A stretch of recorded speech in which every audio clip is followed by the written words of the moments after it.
বিসমিল্লাহির রহমানির রহিম। এখানে আল্লাহ তাআলা সিদ্ধান্তের ব্যাপারে ঘোষণা করছেন যে সেই সব বিষয়ে সিদ্ধান্ত গ্রহণ করা একটা বড় দায়িত্ব।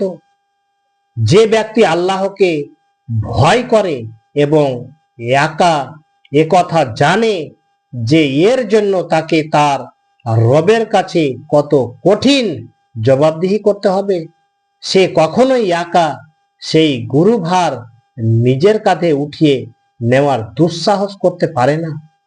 এ ধরনের দুঃসাহস কেবল তারাই করে যারা আল্লাহর ব্যাপারে নির্ভীক এবং আখেরাতে সম্পর্কে চিন্তাহীন, খোদা ভীরু, আখেরাতের জবাবদিহির অনুভূতি সম্পূর্ণ লোক। কোনো যৌথ বিষয়ে সংশ্লিষ্ট সবাইকে কিংবা তাদের নির্ভরযোগ্য প্রতিনিধিকে নিয়ে পরামর্শ গ্রহণের ক্ষেত্রে অবশ্যই শরিক করার চেষ্টা করবে, যাতে সর্বাধিক মাত্রায় সঠিক ও নিরপেক্ষ ও ইনসাফ ভিত্তিক সিদ্ধান্ত গ্রহণ করা যায়।